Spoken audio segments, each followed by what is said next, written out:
Today is Volunteer Recognition Day.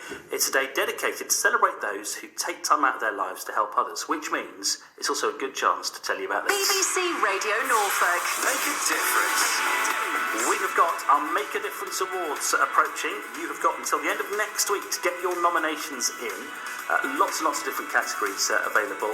For a full list and how to nominate, go to bbc.co.uk/make-a-difference. You can see the full terms and privacy notice there. You've got until next Friday night at 11 o'clock to nominate somebody in one of the 8 different categories. And I think our next guest will probably be able to fill all the categories himself with people that he knows, because it's Alan Hopley, who's from Voluntary Norfolk. He's also one of the judges in our Make a Difference Awards. Hello, Alan. Good to have you on the programme. Good morning, Chris. Thank you. Now, we've appointed you to the very difficult job of judging our volunteer category of the awards. Now, we don't want to prejudice any of this at this early stage, but what makes someone a great volunteer? What would a judge be looking for?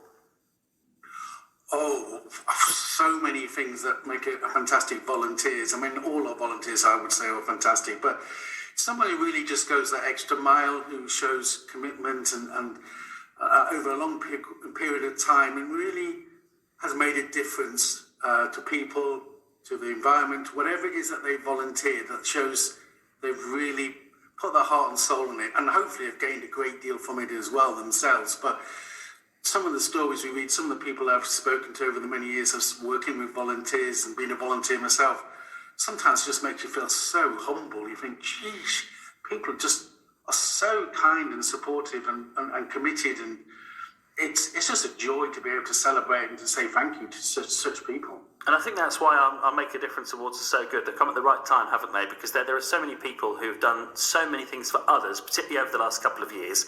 And people like that don't always want recognition. They don't always want a fuss made of them. But my goodness, they deserve it, don't they? This is an opportunity to say, look, we appreciate the work that goes on in Norfolk.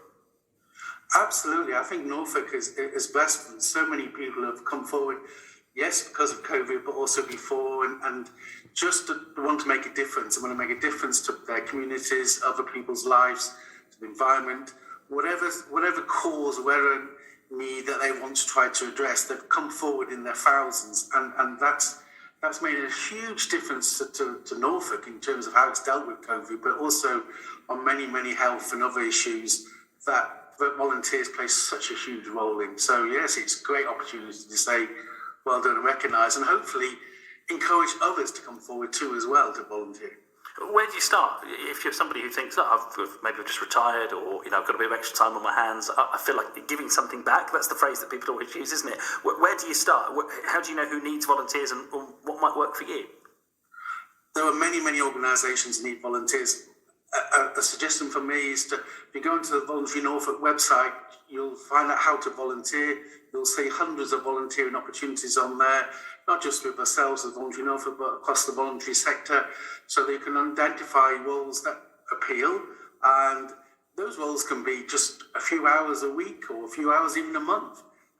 They can highlight the skills that are required, but also so many people don't need skills. They just want to do something that can make a difference, and we can do the rest. And we can provide training. We can actually identify those opportunities for people to volunteer. People get a great deal from volunteering, and that's why people spend many years volunteering. I've volunteered for over 30 years, and the difference it can make to your own life in terms of your own health and well-being and connections and skills and employability. We've seen many people, because of COVID, come forward and we've supported vaccination centres and other health support, and some of those people have now gone on to jobs in the NHS, and that's wonderful. If that's a benefit for themselves and then also for the NHS, that's wonderful. We want to support that. Just to finish with Alan, what sort of a judge will you be at the Make a Difference Awards? Are you a sort of Simon Cowell figure, or do you see yourself as being a little bit easier to please than that? Well, I know the bench is very high, so I applaud all volunteers, but I'll know those people who deserve that additional recognition. So I'm delighted to be a judge, and I promise you we'll have lots of volunteers to choose from, because Norfolk has got a great many people who want to make and have made a difference over many years.